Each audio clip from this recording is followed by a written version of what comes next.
Good morning, everyone. My name is Rory Jones. As Yaki said, I work for the Wall Street Journal.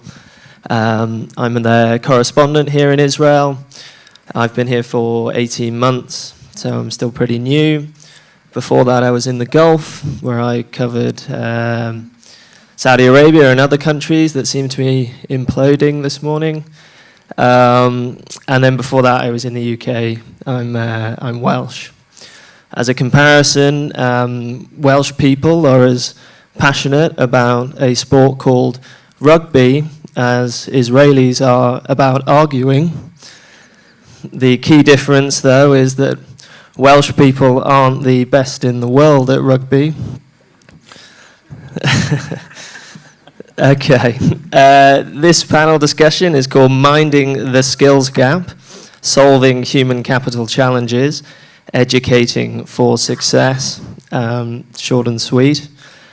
What I'd like to do is have everyone here introduce themselves, I think, and give a little bit of a brief on what they do and why they're here and the impact they have on this market. Then I'll dive in with some questions, and after that it would be good to get some audience participation and get you guys asking questions. So let's start with you, Guy. Can you introduce yourself and your company? Sure. Good morning. Boker Tov. My name is Guy Halfteck. I'm founder and CEO of Knack. Knack is an American technology company based in Silicon Valley. We are 20 people. Most of us are in the US. I myself just returned to Israel after a long time in the US. We have also a team in China, in Europe, and now setting up a team in South Africa and India. And what Knack does is a combination of gamification, behavioral neuroscience, and data science, and game theory. And we use games, mobile games, to identify people's innate potential.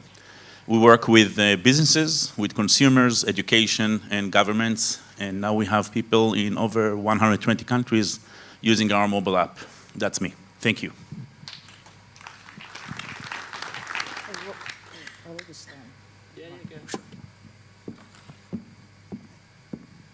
I really want to get connected to the audience. So it was a hot summer night after dinner. My father gave me an MBA application guide and said, go get an MBA degree in an Ivy League school. Back then, I was only 15 years old, and that was the 80s. When a brand name MBA degree was the golden passport to career success and wealth. So, since then, I followed and executed my plan religiously and meticulously. In 10 years, I built a perfect resume to get myself into Yale University with scholarship. In 5 years, after I graduated, I created and managed a $700 million global fund at one of the biggest bond investment houses in the US. That was the height of my finance career. I was only 34 back then. I'm Gen X. Our destiny is simple, which is academic credential is highly correlated with career success. Our path to success is single-profiled, is predictable, one-directional, and one-dimensional. Yet, not anymore.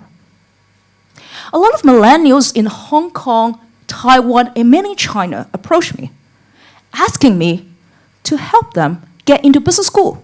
They thought once they're in, they will be able to become finance expert and investment bankers. They thought their personal wealth and social status would then be guaranteed. They didn't know that. With the rise of AI and blockchain technology, their dream jobs today would largely change, if not totally disappeared. As technological changes evolve and manifest, so does the skill gap. The gap won't be static. Therefore, all of us here members of the workforce, regardless of your age, must constantly upskill and reskill in order to stay relevant. We all need to be entrepreneurial. By this, I mean the ability to adapt, to maneuver, to create your own career paths. This brings us to UnLearn, which I founded recently. Our vision is to empower the workforce with entrepreneurial skill set and mindset. We're in the process of developing programs with schools, corporates, and accelerators for that purpose. Ladies and gentlemen, I'm Vince Chan, the founder of UnLearn. If you share our belief, I'd love to talk to you after this panel. Thank you.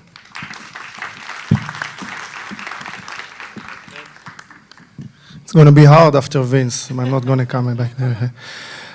So hi, good morning. My name is Rami Shaked. I make it short. In the last 25 years, I served my country as a lot of positions in the IT domain and mainly software, R&D, and this kind of stuff in the Army and the IDF. In the last 3 years, I had the privilege to be picked up to be the head of the IDF's IT and Cyber Academy, which I trained, I think, thousands of young children to be cutting-edge professional, the one that are right now guarding our country from the keyboard and from the mouse. And I think it's the most interesting and great job that I ever had in the 25 years that I've served. Now I'm a pensioner, so I have a lot of time to explore and to study a lot of things about the things I have to and I like to do as EdTech and technological education, these kinds of things. And there's a lots of things to do in this field. So I'm advising to academy, institute, government, startups, and these kind of things, and doing a PhD right now in Ben Gurion University in these fields also. Okay. We've heard enough about Roni, yeah. Roni is saving us time. My name is Yair Brosh. For the last 2.5 years, I'm the CEO of Time to Know Global. Time to Know is actually a high-tech company focusing on EdTech. Some of you heard about Time to Know. There are basically 3 companies currently, sister companies. So Time to Know Global is developing the platforms. We have Time to Know Israel that is implementing here in Israel. And we have Advantage, which is investing in EdTech startups.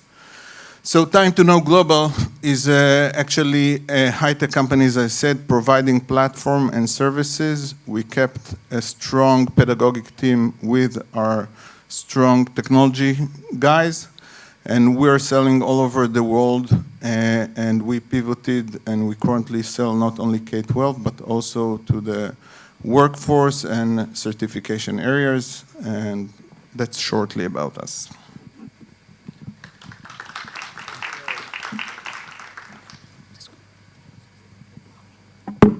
Okay, can you hear me okay? Good. So managing the skills gap. It's quite a broad topic, and so what I wanted to try and do to start with is define this concept. Roni, can you give us a sense of what you think is this skills gap that we're hearing a lot about at the moment in the education sector? Roni.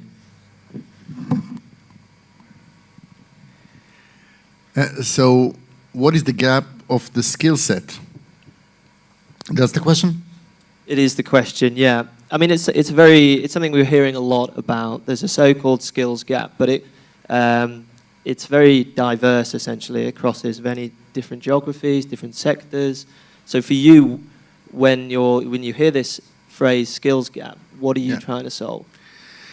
I would probably address the question the following way. I think that traditionally, or starting with the 19th century, the main goal of the education system was to enable information, to enable knowledge. Knowledge is no longer the issue, because everybody has a continuous access to an unlimited amount of knowledge. So it's very much relocated into skills.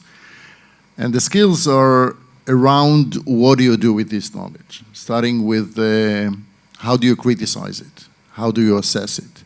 How do you use this knowledge for your own requirements in the different arena or in the different domain that you are going to be associated with? Things like innovation, things like conducting a smart debating, things like going even back to curiosity. Haven't we always had that sort of curiosity to learn, though? I mean, Sorry? Haven't we always had a curiosity to learn? Absolutely. I think that curiosity is one of the most fundamental qualities that we are born with, not only us but any primates. And but there is a problem, and the problem is that the education system has to get to some specific result. So it has to measure the performance. The way to measure performance is that by telling you that there is one answer to my question. And then if you give me the answer that I'm expecting, I can grade you.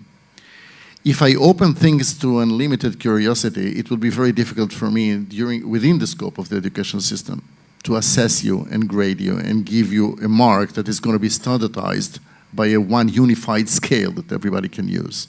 So by definition, and this is another very interesting quote by Albert Einstein, by the way, by definition, the education system kills the curiosity.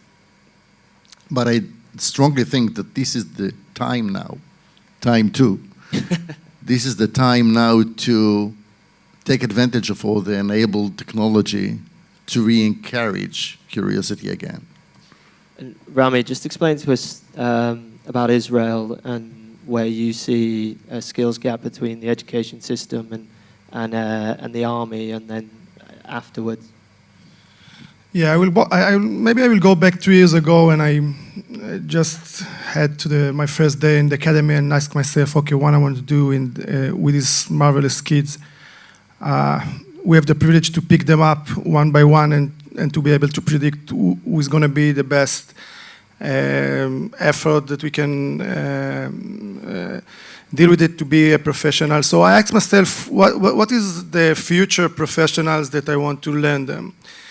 And it's a very bad question to ask. I mean, I think it's not relevant anymore because you should deal with the rate of change. The rate of change is the main topic that we have to face right now and to understand that we don't need to deal with the skills, and that's for the content. The content is not an issue. I think that we should deal with things of state of mind and skills of, for instance, to be able to adapt to failures. This is one of the, I think, major thing, mainly if you deal with cybersecurity and this kind of stuff, because you will get failures all over the time. You're going to be learning to be in a failure environment, and if you don't know how to deal with and you don't have enough tolerance for it, you're going to crash and you're not going to do it. And this is one example. I can give you other example, like to be a self-learner, to be able to take by your hands all the training that you want to do. I mean, you have to be self-regulated learning and not a passive student that sit in the class and wait for the teacher to tell him what to do and what to have. For instance, in BASMACH, it's the name of the unit, we don't have homework. We don't need homework because everything is based on projects. And you always devoted and you always involved in some kind of project, and I think it's like in the real life. But if you look at Israel, I think as an outsider, I'd probably say that Israelis tend to have more of those soft skills that you're talking about than other countries, the sort of Israeli chutzpah, that ability to, that curiosity you were saying, Roni. Vince, just explain to us a little bit about what other geographies, how they consider this approach. Well, I'm from Hong Kong, so it would be easier for me to say something about Asia. Hong Kong and some other countries in Asia with similar stage of economic development, for example, Taiwan, Singapore, South Korea, and even Japan, we kind of face very similar problems. Let me kind of like explain to you why. And the way I see skills gap in Hong Kong and these neighboring countries and cities is that skills gap happens to all ages. When you think of kids, K to 12, our education system, they only impart the so-called basic knowledge, basic content of literacy and numeracy. Yet, a lot of those so-called soft skills that my fellow speakers mentioned about critical reasoning, creative thinking, and even being empathetic, being persistent, all of those personal qualities, they are not being taught or practiced or even championed in our education system. So that's for kids. But then after we grow up, we're in the workforce, whether you're kind of the fresh grad or even you're more mature members of the workforce, our employers, our companies, they are undergoing digital transformation. They complained about talent gap. Manpower Group, for example, have done a global study in talent gap. 4% of all the countries and regions and cities they've investigated, the CEO experienced 4% talent gap. 10 places in this whole world face the worst problem. 3 of those are in Asia: Tokyo, Taiwan, and Hong Kong. The employees, they are not aware that they are lacking certain skills, or they just don't know where to get it. And then employers keep complaining they don't invest enough. Now, the last point is about the even older generation, even older than me. We have huge untapped productivity for aging population. People in their 40s, 50s, they're still healthy and sound, but they don't have the digital skills, and we need those productivity to drive the economy. So that's what happened in Hong Kong and in some other neighboring countries over there. Yeah, so where does the responsibility lie in trying to get, whether it's young people to understand that creativity and perseverance is a good quality, or whether it's a 55-year-old who's still got a lot to give, whose responsibility is it to get them moving towards education or retraining or into another industry? So first I would like to look at the skill gap in 2 dimensions. We have the most practical one, talking about specific skills like software development, data scientists, and so on. Those are tactical ones. There is another dimension for the skill gap, which is more conceptual and relates to the way we learn and our learning practices, and I think this is the bigger one. Because when we talk about the lifelong learner, we talk about the need to continuously learn. We need the tools to do that, and we need the habits to do that, and I think one of the biggest challenges is how we get there. So whose responsibility is it? I don't think it really matters. The facts are that corporates needs skilled people, and we see more and more corporates spend more effort in training their employees. And I think that the employees themselves need those skills. So what I assume we'll see is more activity coming from private companies using technology in order to really create an impact on learning via active learning that is engaging, using data in order to really create a feedback on the learning and create actionable insights to the learner, and through that achieve better skilled employees and better learning habits. And this is, I think, our focus. I had an interesting conversation with Guy before this panel discussion, and he was explaining to me that he has a game that if you play, it will tell Guy and his team of tech whiz kids what I'm like as a person. And he said to me that I'm now 31, if I'd played the game when I was 18, I probably would have come up with the same answers. So how does that fit into this conversation, Guy? Essentially, if I'm sort of the same person when I'm 18, why do I need to bother training in different areas that aren't really going to develop my my attributes.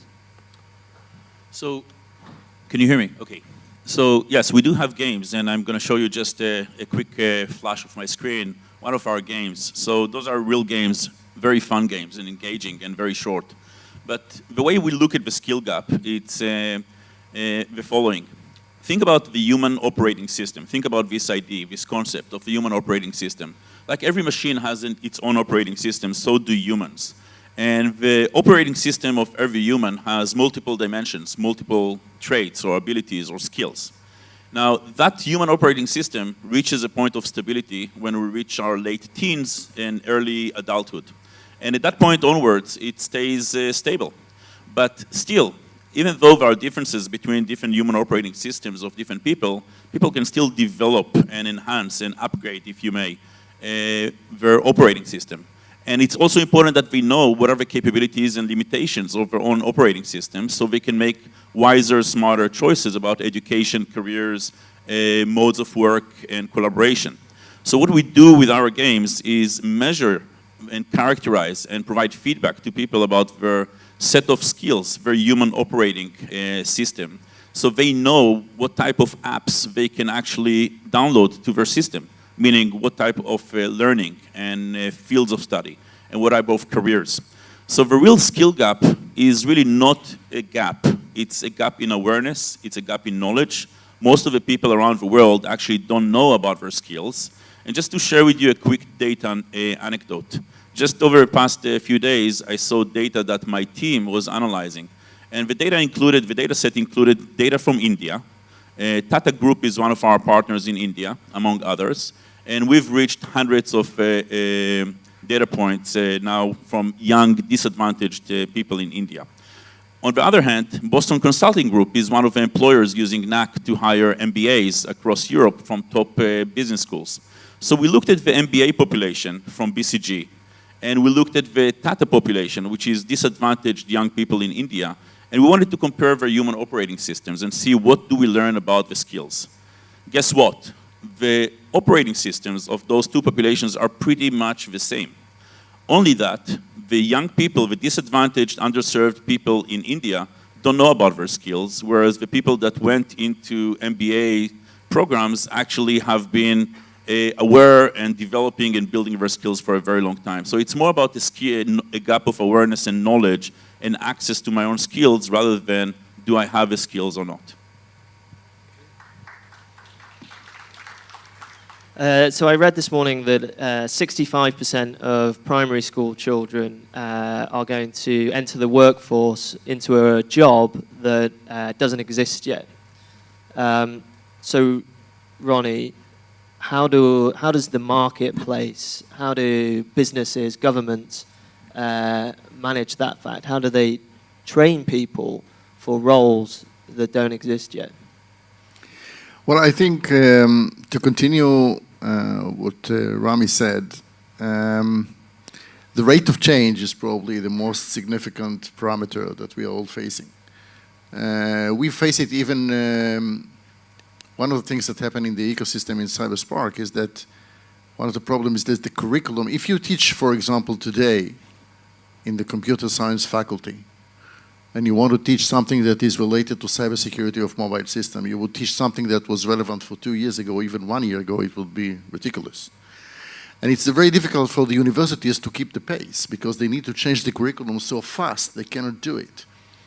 One of the ways that we overcome the problem is that team leaders and developers from the industry are lecturers in the university. So they bring the most updated requirements. I think one of the ways to overcome the problem that you bring up, which is very true, is through ecosystems. When you bring together the industry, small companies and large corporates, into the educational system to work together with a backup under the umbrella of the government, because there is a major role for the government. This is a major issue. I've been asked all over the world, why do we need to work together with the government? The government only keeps us behind, and they are very, very bureaucratic and so on. I still think there is a major role for governments as an enabler. But to the essence of the point, if you manage to bring together the field, so to speak, which is the industry, and the education system to work together from day one, this is the only way in which we can overcome that problem. If you keep the education system as isolated, you will never be able to overcome the problem that the graduates will go out of there and will find themselves completely disengaged with what is going on. Can you become a bit one-dimensional in your thinking, though, then? I mean, if we take Israel, for example, it's very security-focused. And so do you therefore then become quite focused on that one issue? Rami, do you want to try and address that? Yeah, the security issue is a major issue, but I think, like Roni said, you can't try to predict what's going to be the future jobs or what to train for, because it's not relevant question. I think you should focus on. Rami, it's not a relevant question. No, I think so, because I'm sorry about it, but we'll move on. but I will tell you what I think. I think that I have the privilege to pick up my instructor, to pick up the teachers. Okay, so let's take the Ministry of Education thing or ecosystem. No matter how complicated and new EdTech solution we will give, the teachers are going to be the main issue, that they are responsible for this, the starting of the ecosystem. I agree with Roni, what he said. You can do it by yourself. And this is where you have to right now invest in. I mean, to be able to teach teachers how to deal with this kind of skills, because right now we are not there. I think so. I think that we should focus on training teacher to become adaptive to the future skills that we want to learn the students. Right, and Yair, you sort of you touched upon this, but how much of the responsibility lies with us as when we become adults and we move out of that education system? How much of the responsibility relies on us to constantly train and educate ourselves and understand how to apply our skills? I think a lot is in our field. I think that as time goes by and we talk about lifelong learning, part of it is the need for us as individuals to train ourselves. And I think that when we look at the overall system, of course, governments have a significant role, but the pace is a key parameter. And when we talk about the skill gap and we see the statistics about the number of jobs that are going to disappear, number of new jobs that are going to be generated that we're not aware of yet, the only way to really overcome this gap is change the way we learn, look at learning differently, and adapt to new learning. What sparks that, though, in people? Is it, do I lose my job and then do I think, oh, I need to actually address this issue, I need to retrain? Or how do you get people who are in their jobs to start thinking about, maybe this sector isn't really going anywhere and I need to retrain and do something else? Like, how do you get people in that mindset? I think it's a major question, and I'm not sure we have a right answer for that question. So I think that one of the challenges is how do we change the approach in ourselves and in our kids to be capable of consistently learn and change and understand that we don't know what we don't know. Therefore, you can create a curriculum, talking about universities and how do they prepare and what is the pace, for something that they don't know. So a lot needs to be pending on skills about how we learn, creating the platforms to allow engaging learning, providing data on the learning process to the individual and to the facilitator, instructor to get the right feedbacks on learning. And I think all of that will improve learning constantly. You can't just say, okay, here is the agenda. It's like, here is the agenda for innovation. This would be the right way to do it, right? Roni, did you want to say something? Yeah, I just wanted to highlight a term that Rami used, which I think is critical here, and that's your ability to adapt for failure. A lot of people ask about Israel, what makes Israel become such a startup nation or an innovation capital and so on. And I think a lot of that has to do with the fact that in the Israeli culture, it is okay to fail. In a way, it's even go to the extreme. But you would find a lot of people, especially in the Tel Aviv state, so to speak, that would tell you as entrepreneurs that they had their first startup, they raised $3 million and they failed, and then now they have the third one, and they're very optimistic. The ability to face the failure and to stand up again and to adapt and to conduct what we in the Israeli Air Force call the debrief culture, where you ask yourself, what have I done wrong? How am I going to do it better next time? Is a critical skill to be able to adapt to the uncertainty of the new era. And can you highlight that in a game, Guy? Can you highlight someone who is willing to fail? Yes, we definitely can, and we actually do that. And one of the amazing insights that we had when we started building the games was the richness and the power of the data.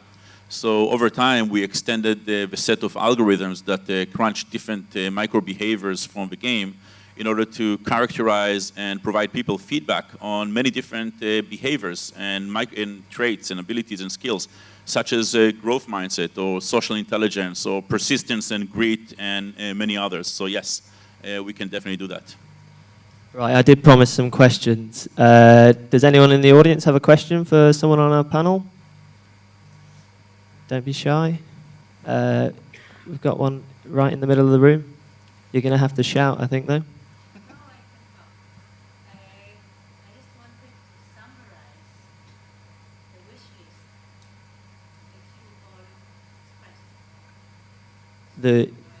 What would these...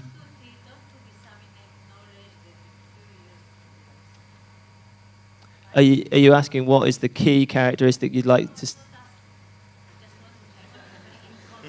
Oh, okay.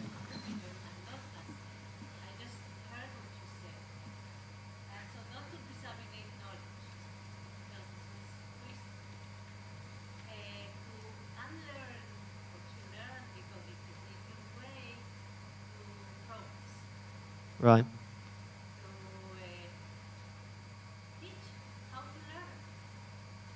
Okay, thank you very much.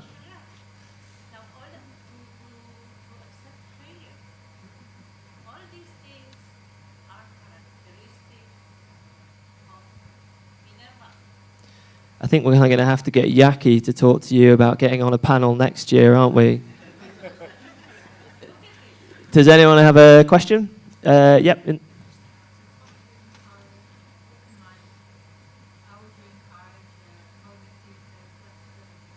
How would you encourage open-mindedness and cognitive flexibility? Vince, do you want to have a go at that one? I am a strong believer in social psychology and behavioral economics, which means, relating to actually some of the questions that you raised before, and also this question, you can't just tell someone you need to be more flexible, you need to be more open-minded. You have to create an environment. I believe the environment influences individual behavior. So in the case of corporation, even if the employers, they're willing to spend, allocate X amount of money for training, but if the employers, after they get trained, even if you send me to Harvard Business School for executive program, and after I come back, I learn all about entrepreneurship, and come back, I couldn't even execute, or at least try to execute some of those changes within the firm. Doesn't make sense to send them over to Harvard. Which means the incentive system in that firm needs to be changed as well. The culture itself needs to be adaptable to the fact that our employers now empowered. They are empowered with new skills. But do we have the right kind of environment for them to change, to at least to try? Same for country. Just like several weeks ago in Singapore, the Prime Minister announced they're going to put up 100 million Sing dollars to invest in the existing workforce. This is just the first batch of funding. because they said the world changed so much and our members of the workforce, they are not ready for all the new digital changes. So the government is trying to nurture a culture for people to go out and try to learn about different skills. If you don't have the right kind of environment, it's really hard to really open up one's mind and heart. That's what I believe in. And that's when it comes to the responsibility, I think it's the responsibility of everyone. The government, the corporate employees, the employees themselves, and even the parents of the kids. Do you allow your kids to try something different? Do you allow your kid to fail a couple of times without getting top A grade? I'll make a quick point on that. Going back to basics, you manage what you measure. So if you don't know how open-minded are you relative to the general population or relative to high performers or high achievers, you won't really be able to manage that and open up yourself. So you really have to start with data. You have to start with awareness or measurement. And again, going back kind of a plug for the Knack app, it measures and it tells you, it provides you feedback, data feedback about how strong is your open-mindedness? Are you a half star or 4.5 stars relative to an objective, scientifically validated population? That's the beginning of improving on every trait, ability, and skill, awareness and data. Yaki's come to the front here because I think we're out of time. But I'd like to try and get one more question, if there is one. There, yep, please go ahead.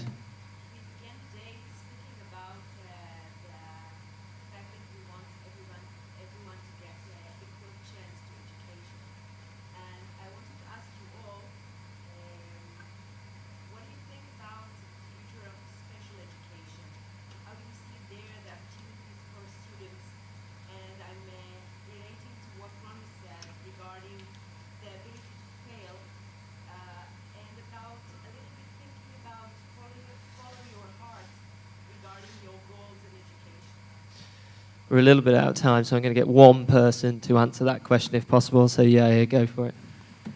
It's an amazing question. I think that a few things will support the equality. I think that technology is a key parameter here.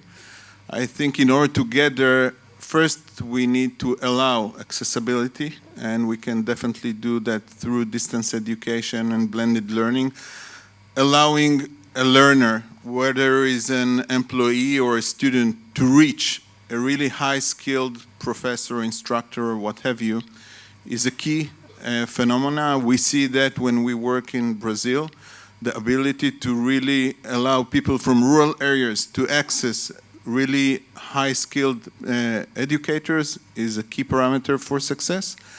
I think social plays a key role. Back to your questions about how do we really allow flexibility, I think that the social part is a key parameter, and if we blend into the learning environment the social part, the accessibility or the distance or blended learning through technology with a really engaging way to do it, I think that's the combination of those would be a key function in order to get there.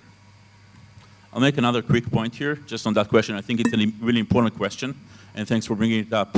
I think that the digital age and gamification is the renaissance of education, including for people with disabilities or special needs. And the reason being is that technology, even everyone is talking about moving to automation and robotics, it's actually the renaissance of the individual. We are able to understand individuals like never before. And that understanding, that insight of what are the unique abilities and strengths as well as deficiencies of an individual enables us to tailor spatial education programs. So technology is a massive enabler that is a game changer for that question. Right, Yaki's not going to invite me back, so can we get a round of applause for our panel? Thanks so much.